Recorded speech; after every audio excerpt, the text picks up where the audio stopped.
Well, happy Easter. Or if you happen to be one of those people who don't believe that human beings have a divine spark within them that allows them the potentiality to reach a higher state of being, just happy day. But anyways, I had made this video from exactly 1 year ago. And in this video, I had only started withdrawing a month and 3 days. And I went from a quarter milligram of Xanax to a quarter of Xanax. This is 3 days after I had my oral surgery and I had updosed. Now the day before the video I had taken a half a milligram of Xanax. And the day before that is when I was in severe pain from my tooth and was taking, I don't know how much Xanax, but a lot more. So I had a updosing. But before then, you know, in less than a month, I dropped from a milligram of Xanax to a quarter of Xanax. But then I had to updose, which proved to be a nightmare for me. But in this particular video, I am only on a quarter milligram of Xanax, and I don't have any Valium. It's just Xanax, and I am actually doing much better a year ago than I am now. Now, if you followed my story, you know the reasons for that. You know that a whole shitstorm of bad luck has come my way. Which reminds me of a story. And this is a bastardized version of Job's story. So we had this cat named Job. Now Job was considered the most upright and righteous man on the face of the earth. But for whatever reason, God decided to turn Satan loose upon Job over sort of a bet. Just sort of a whim. And God gave Satan permission to destroy everything that Job loved. His family, his house, his livestock, all his possessions. He had nothing. And he still would not renounce God. So, God says, look at my servant Job, man. Look at that. He's still like a cool dude, man. He's still on board with the whole program. And the devil says, skin for skin. Meaning, he's healthy. So, what does he care? So, God says, well, we can fix that health problem thing there. So he afflicts him with boils, painful, oozing boils from head to toe. And Job, that breaks him. So Job is just sitting there scratching himself with a pot shard, opening his boils, trying to relieve the pain and the pressure of the boils. And meanwhile, this is something benzo people can relate to. There's an expression called Job's comforters, which means they're the kind of people that just come around and criticize you when you're having a rough time. So all these guys come around and they say, well, you must have been a piece of shit because look at the state you're in. Why would God do this to you? You're just like, obviously you're a messed up evil dude. Look at you. So one of them was named, I remember, Eliphaz the Temanite. Why that stuck in my head, who knows? But at one point, Job, he breaks. He reaches his cool hand Luke moment. And he's like, why? And then out of the whirlwind, God speaks to him and tells him, blah, blah, blah, blah, blah, which basically means, I'm God and you're not, shut the fuck up. So, Job repents. But in the bastardized version of the story,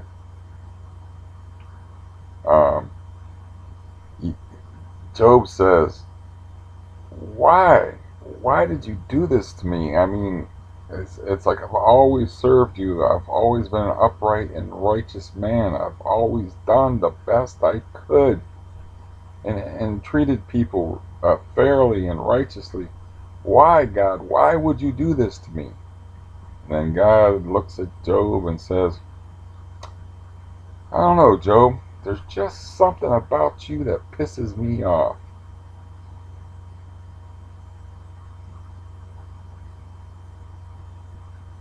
And the first time that I heard that was in a movie called The Hunted. I think it's the opening uh, scene in it. As somebody is telling this version of Job, which I mangled by throwing in details from the actual book of Job. And of course, Job killed all of God killed all of Job's family, you know, but he gave him new family, so it was cool, you know. It was all right. He had new family and new wealth, and he had double what he had before, and everything was hunky dory, you know. His daughter Katie, you know, she just became a distant memory, you know. It's like, I get me some new kids. So that's the way the book of Job is one of the oldest pieces of literature known to man. Period. The oldest book in the Bible, but it never really answers the question of why good people suffer. It never does. God just says, I'm God. I created the crocodile. I created the Leviathan. I laid the foundations of the earth. You suffer. You take it. Shut the fuck up. Quit complaining. And then, you know, Job's like, all right, whatever. Okay, all right, I repent. You know, just take it easy. Mellow the fuck out. And so, and then because he repented, then, you know, even though all his children and all his family are dead now, God just gives him new family. Like people are interchangeable, and he gets new wives, new livestock, and you know everything's cool and all that. So, um, anyways, in typical Steve fashion, if I may refer to myself in the third person on this most holy of days, um, I am not being succinct because the purpose of this video was not for me to explore the book of Job and to tell what I think is a hilarious, poorly rendered version of something that is kind of a joke, I guess, but it really does sum up the that phrase really just sums up the whole book of Job. You don't have to read the book of Job. You just have to say, you have to just that one phrase. You know, Job, I don't know. There's just something about you that really pisses me off. You know, of why really horrible things happen to really good people. But that's not the purpose of this video. The purpose of this video is I'm going to leave a link in the description of what I was like 1 year ago and how I was actually much better off than I am now.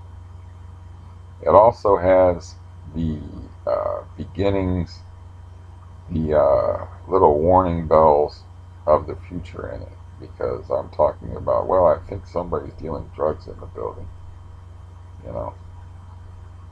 So there was already, the guy's name was Scott. Scott had already moved in. The hood people already gone. Scott was the guy that opened up that apartment, turned it into a flop house, and his friends saw that opportunity to use his apartment to sell drugs, and then to use his apartment to open a meth cookhouse across the street. So this is 4/21/18. My fate was already sealed. I did not know it, but at the time, I am lucid. I am clear. I am, if I may say so, in a most modest of ways, clever, um, much sharper than I am now. And, you know, if you follow my story, you know all the things I've been through in the past year that have nothing to do with the benzo stuff. You know, it has to do with my landlord, it has to do with tenants, it has to do with drug dealers, it has to do with violence and potential violence, it has to do with death threats, it has to do with a bad knee that I can't walk on. And, you know, this morning I'm walking around getting my coffee, and I'm practically crawling around on all fours. And since it is Easter, and I was raised Catholic, and I was sort of follow some of the Christian ethic, but I'm more like an eclectic guy when it comes to belief in divinity. And I was thinking of the story of Nebuchadnezzar because you know, he pissed God off for some reason or another, and God's pissed off a lot in the Old Testament. I'm a very angry dude, you know. So he Nebuchadnezzar was the king of Babylon, and God made him lose his mind and, like, you know, walk around on all fours and graze grass like an animal. And I'm just thinking of myself that way this morning when I'm just holding on to counters trying to keep from falling down because of my knee hurting so bad from walking around the Cleveland Clinic 2 days ago. It still hurts like crazy, and there's a little hurt thing there. And so yeah, I went back and I was, you know, I looked at that because I don't particularly remember why I looked at the video. I looked at the video from a year ago, and I'm like, I was trying my ass off to read this book a year ago. I'm going to release this book this week, and I think it will be a listenable copy. And, you know, I was buying markers, I was buying pens, I was underlining uh, words in different colors in that book, uh, uh, trying to emphasize different words. I think this is the same copy. So, like, somewhere around here, I don't know. What color shows up good on camera? I don't know. Here's a page that's pretty well butchered. Maybe you can see the bottom of the page there where my fingers are at. You can see all the pink lines and stuff where I'm like underlining stuff, trying like hell to read it. So I can be really determined when I want to be. I've been trying to read a 182-page novel for over a year, and then finally I just scrapped it at one point. I'm like, this is garbage. I mean, I can't, I'm not going to be a perfectionist about this, but I can't subject people to this. So um, I scrapped it. I got the good microphone that's supposed to make me sound like Orson motherfucking Welles. You know, but the main thing is the Sacred Cow called Technology. I got that Mojave program, which means I didn't have to mark off sections in the book, and I didn't have to read them correctly. I didn't have to read correctly for like 15 minutes to a half an hour. You know, I could just, like, I did a chapter yesterday that was like 40 odd minutes, but I did it 3 minutes at a time.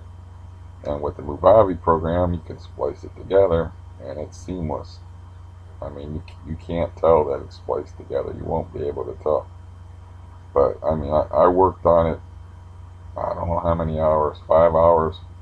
You know, because I was not feeling well yesterday. But I'm like, I'm finishing that book this week. Period. End of sentence. So that will be released later in the week for anybody who cares and would like to listen to it. And there are no other copies of it on YouTube to listen to for free. I don't even know how popular a book it is. It's from 1982. It because it deals so strongly with alienation, loneliness, rejection, Eliphaz the Temanite type treatment, Job's comforters, they're called. You get a lot of those when you have benzo issues. You get a lot of those people that, like, have no patience for what you're going through and treat you not so kindly.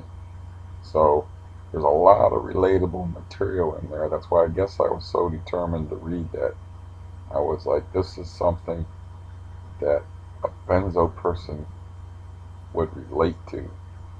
Somebody that's suffering would relate to. Now, I read the book when it came out in 1982 and didn't know what a benzodiazepine was, and still loved the book, because it's sort of a action adventure type of book, and it's about um, obviously I'm not giving you a spoiler. It's called The Last Algonquin, so it's about a Native American dude. So always found that idea interesting.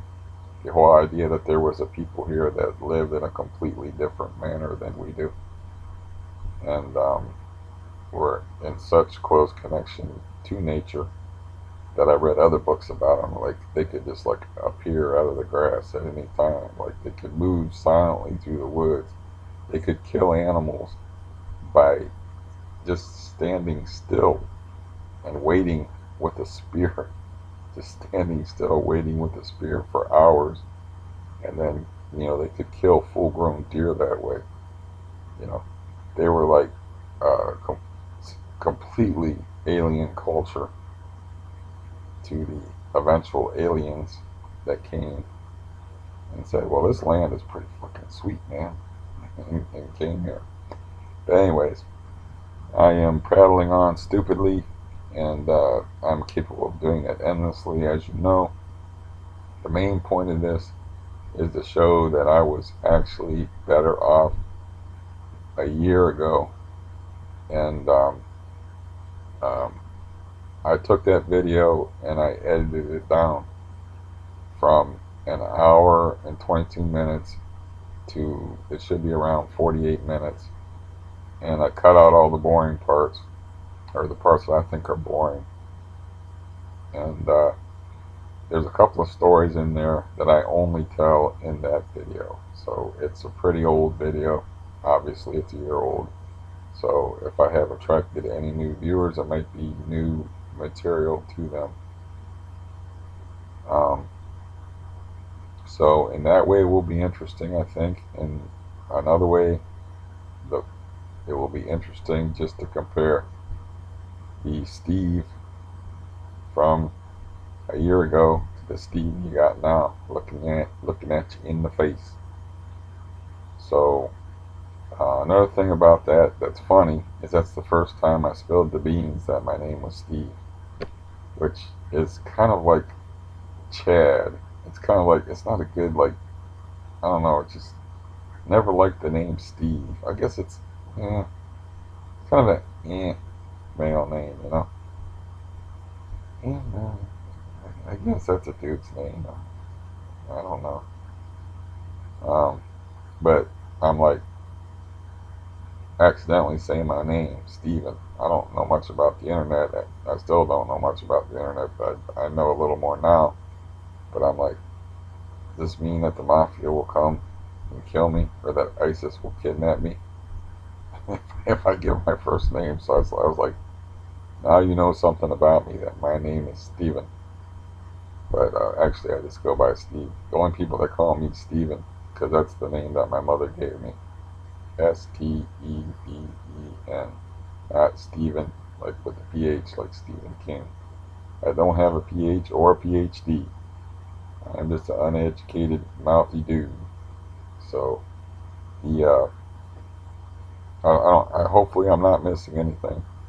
The link to the edited, boiled down, I think interesting video will be in the description, and I will change the title of it to "Me 1 Year Ago" in capital letters.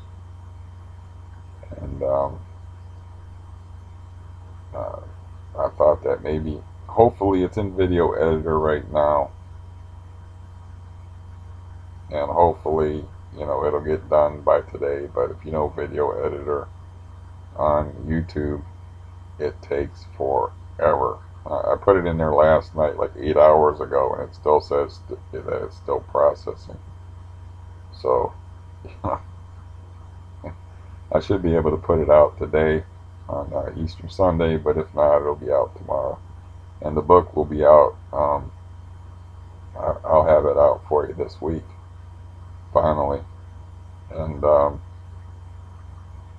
hopefully I don't ruin it too bad. Um, but but it'll be free. At least people like free shit. But look for the link in the description. And I wish you a happy Easter if you do believe that man has a divine spark in them, and that um, Jesus was the fullest expression of that divine spark, as far as he became one with God to the point where, like, we got to kill this dude. If you believe that. But if you believe the other thing, that we're just animals, and we're just machines, and biochemically uh, doomed just to have a short prime and then fade and then rot, and that we're nothing but meat walking the earth, if you believe that, I also wish you a good day. And you know on that cheery note, bye bye.